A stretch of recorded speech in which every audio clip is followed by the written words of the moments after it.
1. Shane Lowry gets tricky first British Open shot behind him in solid first round. 2. Rory McIlroy vs Shane Lowry, the friendship that fuels their golfing greatness.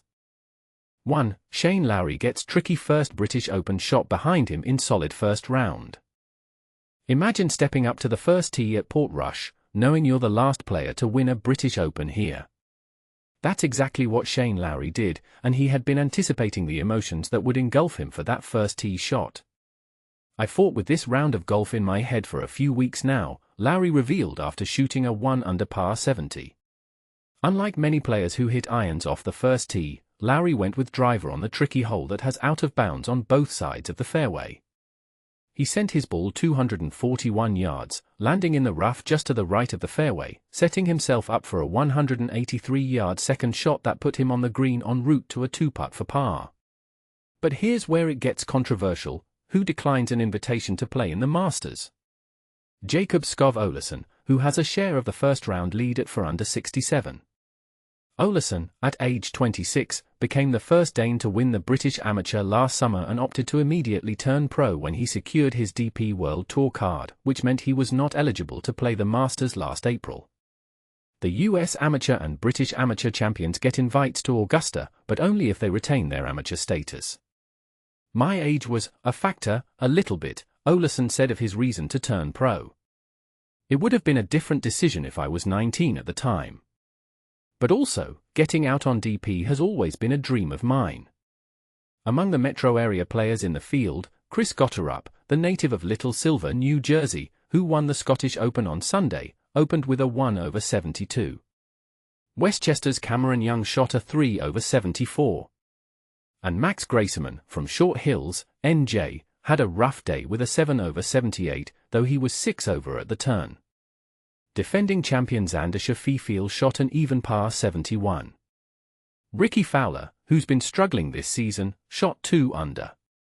Ryder Cup captain Keegan Bradley shot 1 over. Bryson DeChambeau shot a 7 over 78. Aussie Ryan Peake, who drew a lot of attention this week because of his past, serving a 5-year jail sentence for assault, had a memorable but rough day, shooting a 6 over par 78 while grouped with Phil Mickelson, who shot a 1 under 70. After the round, Peake asked and received a ball and a signed glove from Mickelson as a memento. "I know everyone is going to look at it and say you take the experience in and stuff like that, but obviously very disappointed with the round," Peake said. "I just got beat up out there. I was like Father Christmas out there. I was just handing out presents to the golf course. Obviously, I've still got Friday, and try and do something to make this cut." Asked if Mickelson gave him any advice during the round, Peake said, "He wasn't offering me help.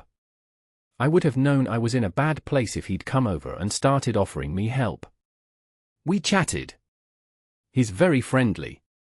Peake, who like Mickelson is a lefty, said he'd grabbed his putter off him a few times and had a little feel of it.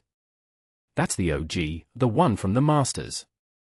Irishman Padraig Harrington, a 2-time Open winner and fresh off his US Senior Open victory, had the honor of hitting the first tee shot to begin the Open early Thursday morning. "I got a little emotional when I was clapped on, and then I calmed down," Harrington said. "I hyped up the tee shot as much as I could, so when I got there, it wasn't too bad."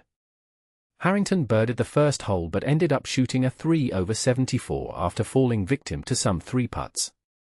"It was a tough day on the greens, and it just ate into my game," he said. "I had a horrible day on the greens."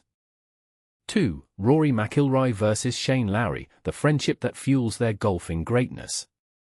At the 2025 British Open, Rory McIlroy and Shane Lowry find themselves in a fascinating dynamic, each envying a unique aspect of the other's game and life. A decade ago, McIlroy was by Lowry's side as he clinched his first major victory at the Irish Open as an amateur. This moment marked the beginning of their intertwined careers, both rising to become major champions and close friends. Despite their close bond, McIlroy and Lowry each harbor a desire for what the other possesses. McIlroy, with an impressive list of achievements, yearns for the Open Championship title at Royal Portrush, a victory that Lowry already holds. Conversely, Lowry aspires to complete the career Grand Slam and achieve the sustained success that McIlroy has enjoyed. Their relationship extends beyond the golf course, with the families living close by and spending significant time together. This closeness allows them to observe and admire each other's strengths. McIlroy has taken note of Lowry's ability to enjoy victories wholeheartedly and has made a conscious effort to celebrate his own successes more, balancing his golf career with personal life. On the other hand, Lowry looks up to McIlroy's relentless drive and work ethic, recognizing the dedication required to maintain such a high level of performance. Lowry admits to sometimes becoming complacent, a trait he hopes to overcome by emulating McIlroy's focus. Their friendship is a testament to mutual respect and support, with each player acknowledging the positive impact the other has on their life and game. "I feel like I'm good for him," Lowry said, "but he's also really good for me." This symbiotic relationship highlights the complexities of professional golf and the importance of having a supportive network. As the British Open returns to Royal Portrush, the stage is set for both players to potentially achieve their coveted goals. Their journey underscores the importance of learning from one another and the role that friendship can play in the pursuit of excellence.